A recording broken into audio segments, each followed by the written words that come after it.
Welcome, Dr. Robert Hogan, founder and president of Hogan Assessments. Very honored to be here with you and discuss leadership and changing leadership expectations in times of digital disruption with you today.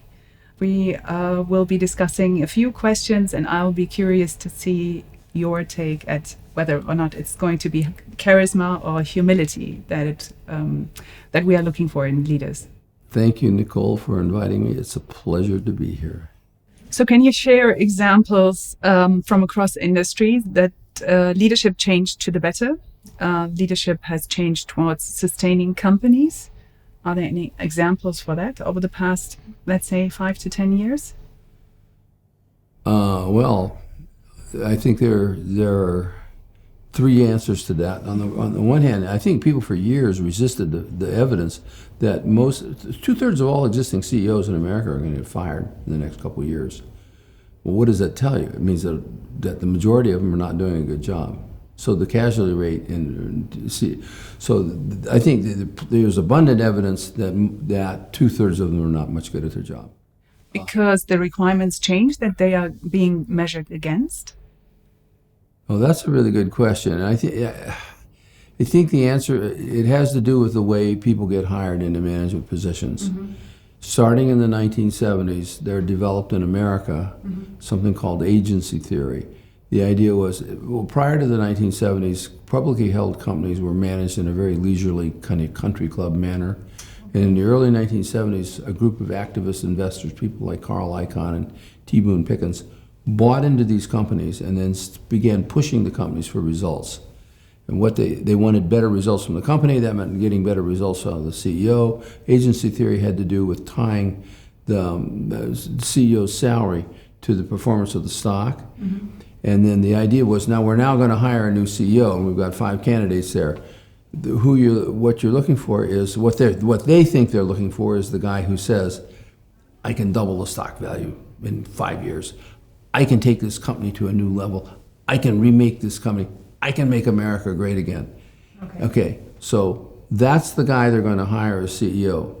People who say that, I can take, he or she can't take the company to the next level. It's the employees who have to take the company to the next level. So when they say, I can take the company, they're just lying. It's simply not physically possible. Mm-hmm. So anyone who will say, I can take this company to the next level, that is an item. That's something a narcissist would say. So what's happened is they've been hiring, that's 100%, that's an item on a narcissism scale. So 100% they've been hiring narcissists, not 100%, but they tend to hire narcissists to be CEOs. Narcissists, the data are perfectly clear, they ruin companies. They make wild and extravagant bets. The revenue, variability in revenue is quite extreme. They have highs, so their highs are higher, but their lows are lower, and in the long run they run things into the ground because they make wild, overly confident bets, and they won't listen to feedback, and they're unable to admit when they're wrong. So things things actually have gotten worse in the sense that to the degree that companies are trying to hire charismatic CEOs, which means they're hiring narcissistic CEOs, they're doomed to failure. The push in our business right now is we're trying to make the case, we're trying to persuade people that the data show quite clearly that humble, ambitious and hardworking and hard-charging and competitive CEOs who are also humble do much better than charismatic and narcissistic CEOs. So what behaviors are key to succeed in a leader or a manager today?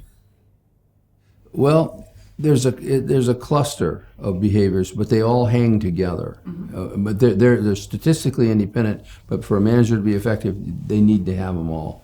And I would say there are 6. Okay. The first, I think it's humility is really important. People who are humble do a couple of things. They work for the company and not for themselves. They put the success of the company ahead of themselves. They're willing to share credit with their subordinates. When things go well, they praise the subordinates. When things go badly, they blame themselves. They think they have something to prove. They don't think they're entitled to the job. They think they have to earn the job, and they're willing to admit when they're wrong. There's a really interesting body of data on decision making in business, and what it shows is that 50% of all business decisions are wrong, which means that by definition you can't decision making in business is a random walk. So the definition of a good decision is not making a good decision because you're going to get it wrong 50% of the time. Definition of a good decision is being willing to change it. And humble people can acknowledge when they made a mistake. So the first thing I think is this humility thing is really, really important. The second thing, and I'm not making this up, the data, I have tons of, we're very data driven, tons of data to support this. The second thing they need is they need to want to win. And you can't win unless you want to win. So the really good ones are fiercely competitive. They're seriously driven. They really, really, really will eat glass to win. And not everybody's like that. I mean, there are a lot of people who are. So humility and a fierce desire to win. And then those are absolutely essential. And then there are 4 other characteristics. First, I think the most important is integrity. Keep your word. Don't play favorites. Don't steal rides on the company jet. People are always watching you to see if you're a liar. They're always watching to see if you can be trusted. And the degree to which staff trusts their boss is a proxy for business unit performance. If the only thing you know about the group is the degree to which they trust it, you already have all the data you need regarding how well they do. So the first thing you need is integrity, because that's where trust comes from.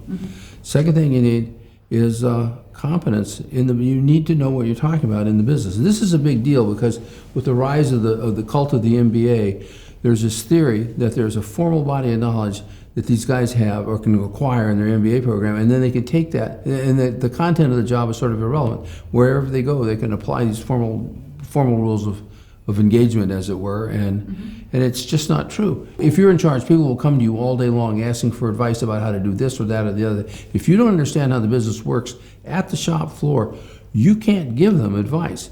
You're not a leader then, by definition. You see that. Yes, I mean, if you don't know what you're talking about, so integrity, do you keep your word? Second, do you know what you're talking about? Third, do you make good decisions? That's back to the decision-making thing. And the staff can tell very quickly if a person's got making good decisions or not. My favorite example around this one is the Vietnam War, the U.S. invasion of Vietnam. 6,000 junior officers were killed by their own troops because the troops knew the officers made bad decisions and were going to get them killed. When the subordinates have an alternative, when they have an option, when they can weigh in they really care about the quality of the decision making of the bosses. So, and then the fourth thing is vision. Can you explain to the staff why what they're doing makes a difference, why it's important, why it's relevant, what their role. You have to be constantly articulating that. And the data are quite clear. Those are the characteristics of highly effective leaders. And to the degree that you're lacking integrity, to the degree that they think you're a liar, you're done. They'll work there, but just to collect a check. To the degree that they think you don't know what you're talking about, you're done. To the degree that they think you make bad decisions, they may kill you. And to the degree that you're projecting a crappy vision, and just getting rich is not a particularly engaging vision for most people, they'll just walk away. No, we have a big discussion around the purpose and making employees understand why they work for the company or the CEO or It's absolutely essential. Yeah. So what do you think about networking as a crucial factor for success these days? That's a really interesting question.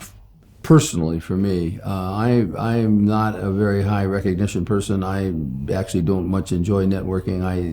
In fact, I avoid it, and my career suffered as people like me think if you work hard and do a good job, people will notice. They won't. So networking is absolutely essential. On the other hand, for me, it feels you have to be doing it. And if you're the boss, you don't have any choice. You may find it offensive, aversive, difficult, alienating, stressful, but if you're the boss, you need to be networking on behalf of the organization, on behalf of your team. You need to be going out and meeting and greeting and selling. And the data are really clear on that. That networking is positively and directly associated with visibility and ultimately with success. And is there any tip you can give people that don't have it in their personality, that they can still be authentic in networking? Can you learn it? You just have to force yourself. The answer, and what smart guys do this. It's going to sound sexist, but find a smart, lively woman and have her help you. I mean, have a highly socially competent subordinate. Typically, women are better at this than men, and then take that person with you to the networking events. And you'll see these big-time politicians do this all the time. I mean, a lot of them are actually pretty reserved and even introverted. So the tip for me is to have an outgoing, aggressively networking friend or partner or subordinate who can help break the ice. Okay, coming back to the point on higher sociability, do you find that there is a difference between men and women in higher sociability, or? Well, so sociability is kind of a complicated issue. I think, first of all, sociability is important for sales. Mm-hmm. I don't think it's so important for management.